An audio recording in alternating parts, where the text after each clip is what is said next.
David Covey joining us with the Orange County, the chairman of the Orange County Republican Party, and the president of the Texas Republican Party Chairman's Association. Good to see you, sir, as always. Thank you, Kevin. Good to be here. Big things happening all around the nation and here. Let's start with Orange County itself. Is there what's the update on the most important needs and wants for Orange County to stay healthy economically and otherwise? I know it's a pretty big question, but we haven't talked with you good folks over in Orange County for some time. What's the latest there in terms of the health of the county? I'll tell you, we just had a monthly meeting with our group, and so I got a lot of feedback from different people around the county, and there's still a feeling of a little bit of disappointment. There's some anger still going around as people are coming off this election, and so I had a lot of feedback in that direction, and people, really feeling like this election not only did not go how they wanted, that it was perhaps there's some fraud, certainly allegations of that around the nation, and so people are upset and they're asking the question here in Orange County, what's next? Can we even count on our vote? Being counted, is it worth voting? And so that's the kind of the feeling of it. Of course, a lot of people have that opinion, and what's next? Is there another party in the making? All of those were topics that came up. But on a more local topic was the vaccine rollout. Yeah. And so we're looking at, we've had CVS, Brookshire Brothers, and now the county passing out the vaccines. And basically they're getting the vaccines, but they have to give them all out. So they have right at 150, but they have to give them out every day or they don't get the next batch. And so people are still signing up for vaccines, getting in line. They're on multiple lists trying to get that. That's kind of what's going on.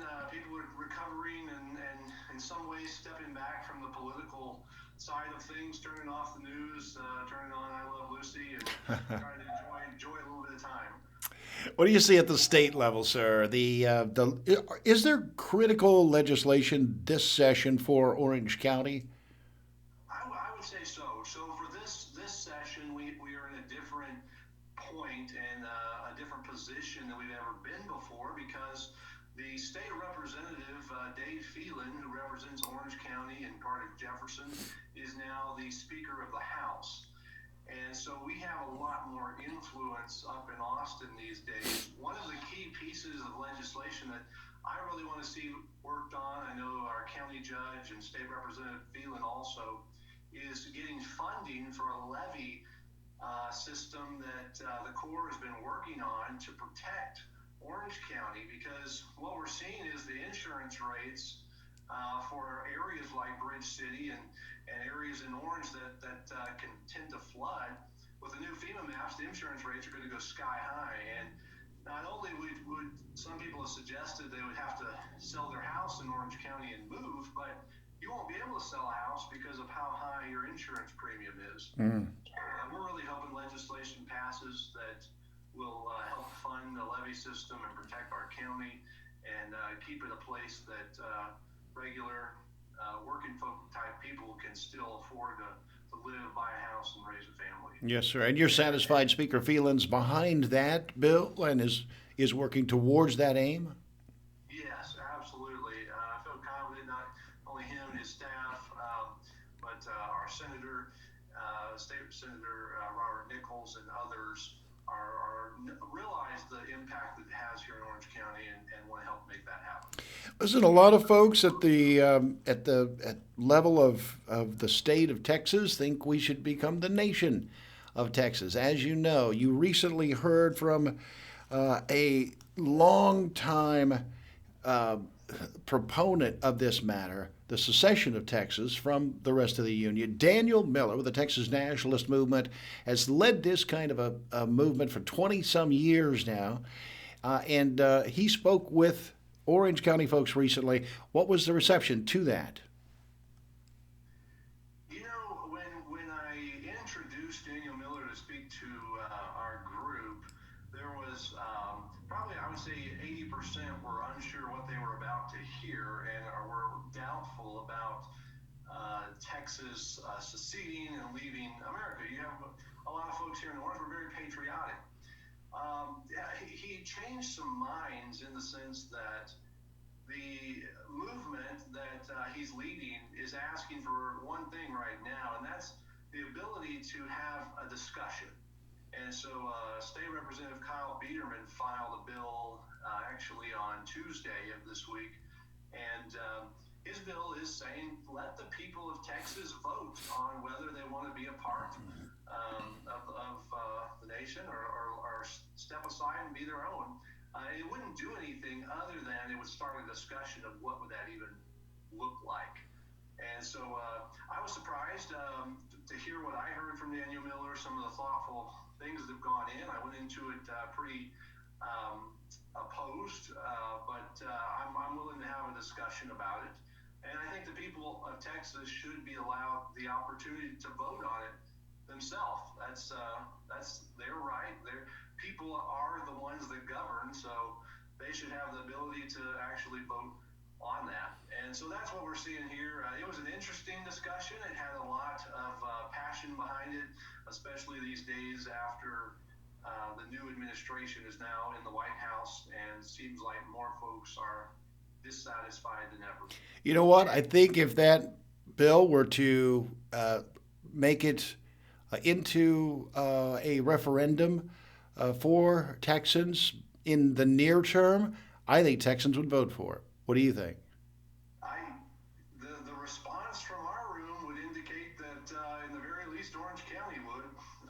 So that was unexpected, I guess, on my part, but the majority definitely were in favor of some type of Texit discussion and looking to see what that would even look like.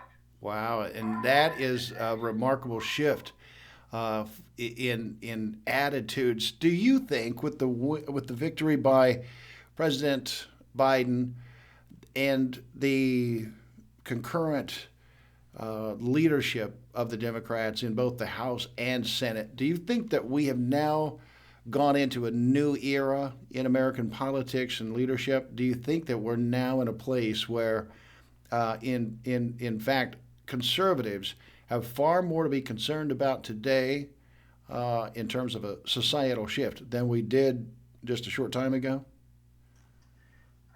I do. I think that we have new concerns, and here's why. We have a President Biden and Vice President Harris who frankly, make Obama look like Rush Limbaugh. I mean, he's that conservative based on the policies that they're advocating. They're so far to the left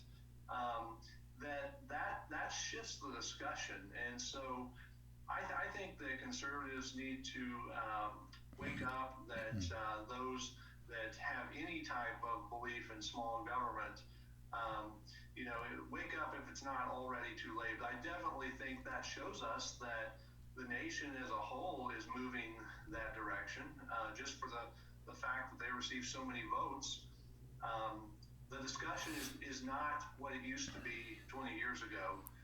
We're now talking about the new Green Deal and Medicare for all, and quite frankly, some socialist type issues are now on the forefront due to the administration in office. And a fast tracking, if you will, a fast tracking of immigration reforms that would make some 11 million current undocumented immigrants legal citizens with the ability to vote within two presidential cycles.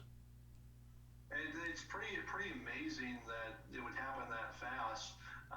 Quite the shift from building a wall to now granting voting rights, and that's not the only thing. Also, creating states out of D.C.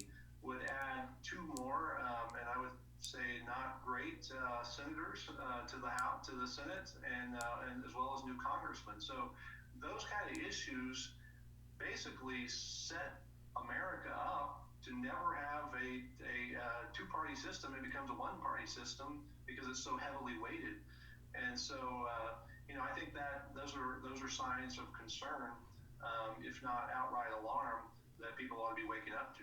Notwithstanding the potential for the packing of the United States Supreme Court. David Covey, the chairman of the Orange County Republican Party, thank you, man, for standing in the gap for conservatives. Thank you so much for your time now, and we can't wait to talk to you again soon, buddy. Thank you, Kevin. Appreciate all the great work you're doing there at 1813 News. Thanks, man. Take care.